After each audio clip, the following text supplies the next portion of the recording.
traveler. It's not often we get visitors this far up the mountainside, but I'm sure Vachlokmir is pleased to have the company.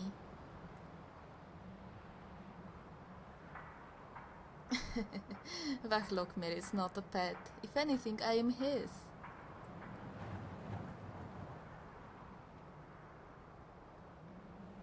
Yes, I think it means fond of the spring sky or something.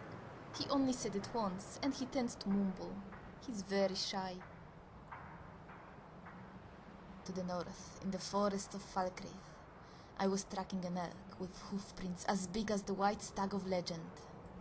I meandered through the forest, my eyes fixated on the dirt, when I found the track stamped over by a much larger print.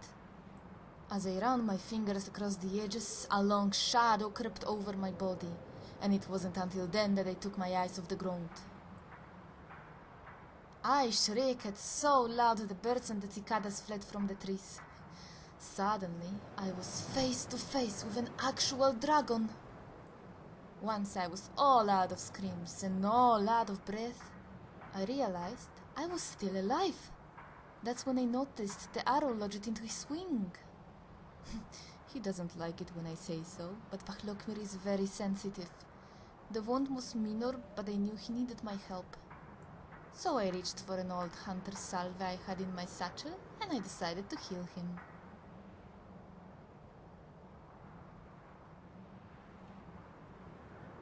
No, I was very careful, and he even more so. Although he did give a healthy snort when I climbed on his back. I wish it weren't so, but folk are scared. In Skyrim, when it comes to fear, everyone's a merchant, and everyone's buying. The housewife frets and paces, afraid the dragon will swoop down and eat her children or set fire to her home. The city guardsman trains in the barracks, worried all his boasts of heroism will melt away under the heat of a dragon's flame. The farmer picks his crops before they are ripe, and the hunter starves the forest of rabbits and deer.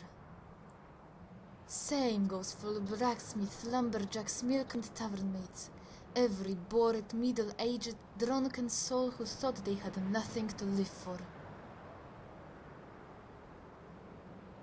Now, all of a sudden, they have something to lose.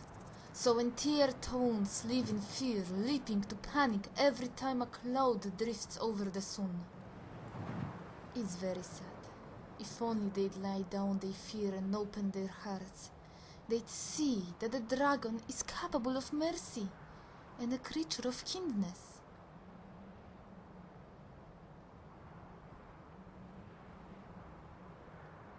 I wonder, was it the dragon who attacked first? Or the guard folk, in state of panic, who fired an arrow into the air? Vachlokmir will not go near a village for fear of this very thing. Really?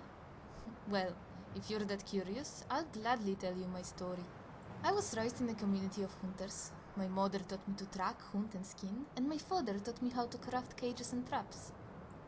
He was so proud when I fashioned my first bear trap. He shoved it to a neighboring hunter, who offered to make a good use of it.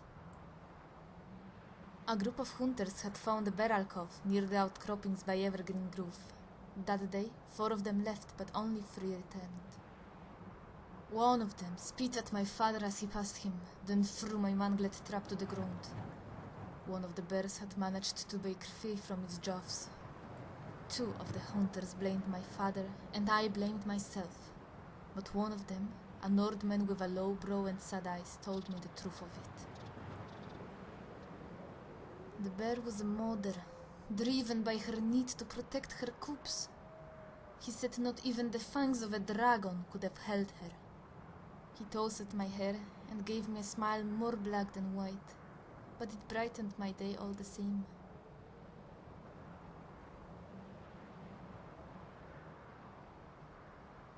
Yes, I realized that every beast has a family. Mothers, fathers, daughters and sons. And our right to hunt is not any more valid than their right to live.